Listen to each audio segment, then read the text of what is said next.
Good morning. How's everybody doing this morning? Everything okay out there in the world? It's not real okay here.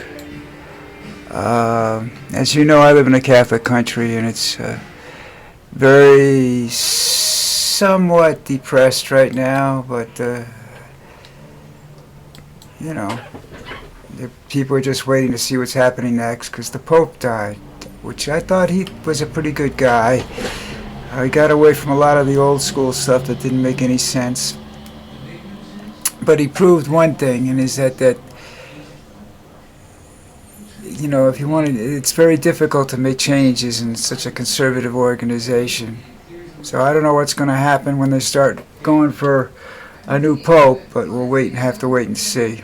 There'll be some cardinals after that too, I guess. I don't know how that really works, other than the fact that they have this conclave coming up in about 15 days where they'll all start nominating. Right now everybody's juggling for positions on the ballot, I guess. I don't know. All right. News-wise, a lot of protests over the weekend by this movement called 50501. I don't know who the hell they are or what the hell they're doing, but they're doing a pretty good job of pissing Trump off, which is, makes them one of my faves, I always like that. Let's see. There's a lot of companies in antitrust suits being sued by the government to break them up. And the thing is, they're all supporters of Trump. Google and some of the other big ones. They're all Google and Facebook, or Meta as it's called. Yeah, they're all, big supporters of Trump, but yet they're into antitrust. That's what they have to understand, is that being friends with Trump doesn't guarantee you anything but grief. Okay?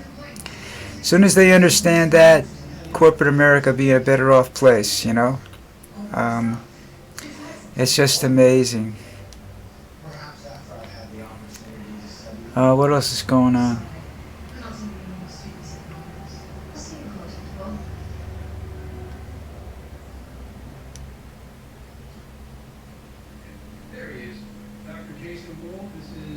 Oh yeah, that's the well, that was about the litigation.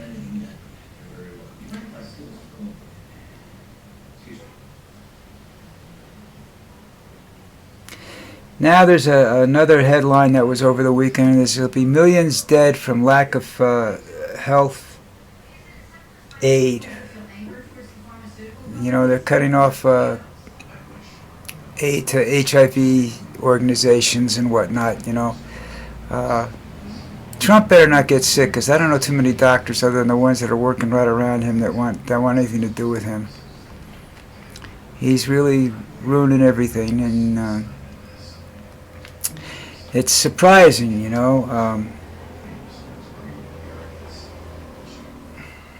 It's just really a stupid thing, Healthcare should be universal for everybody. You guys are sitting around saying you've got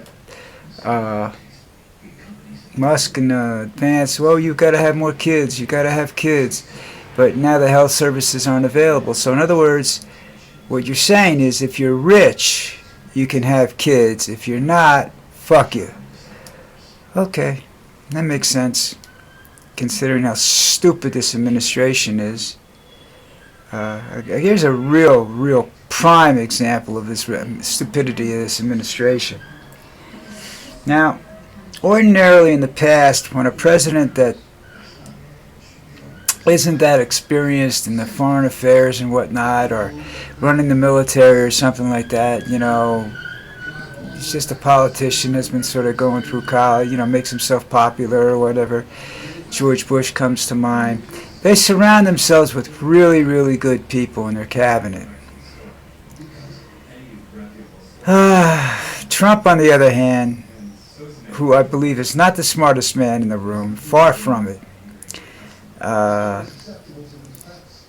goes out and puts people in positions that are dumber than he is. Now that's hard to do, in my opinion, but they're dumber than he is. The biggest example is Hegseth, or whatever his name is, the Secretary of Defense.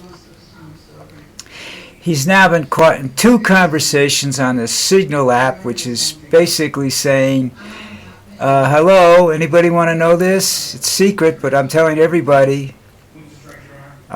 He is a moron with an ego, which is very dangerous.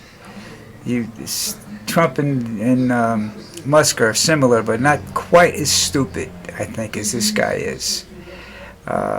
His ego is that it can't touch him, that he can do whatever the hell he wants, and even Trump can't touch him.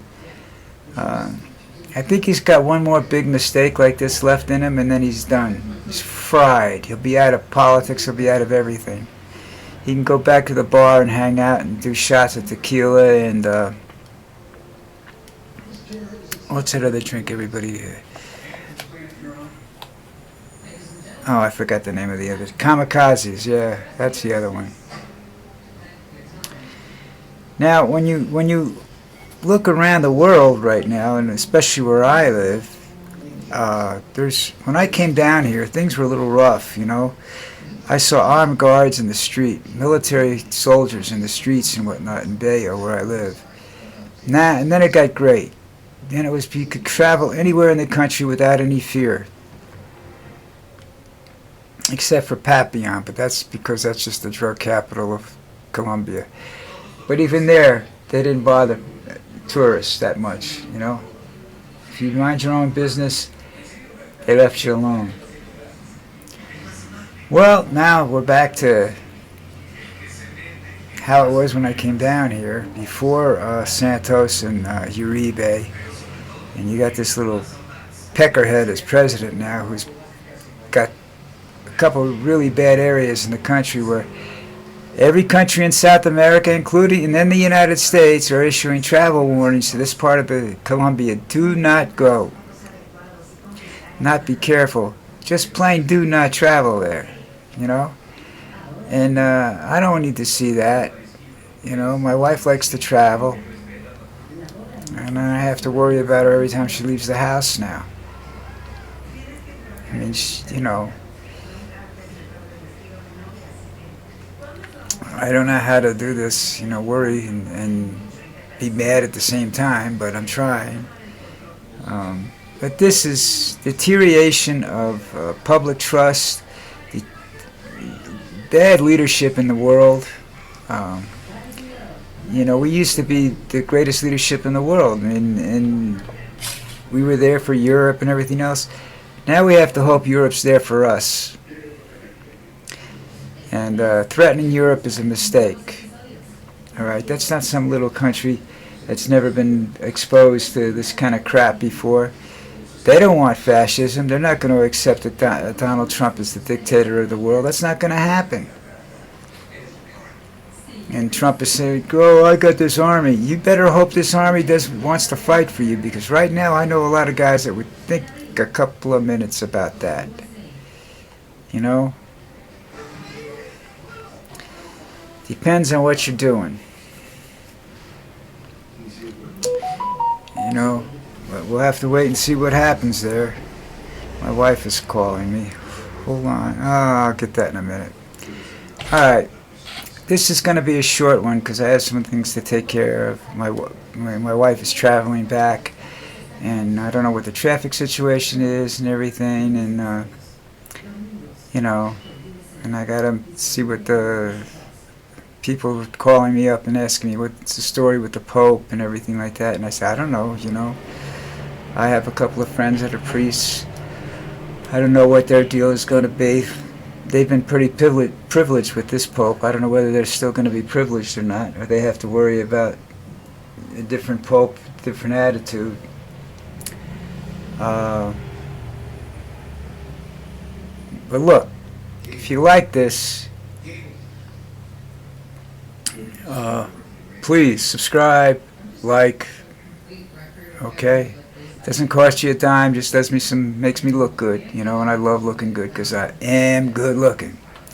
Now, to continue on with this thing with Hedgesworth, I don't know what is going to come out of it. You know, Trump says he has his full support. Well, that's because he's willing to do illegal things, you know. And so long as he's willing to continue to do illegal things, they might let him slide on being stupid.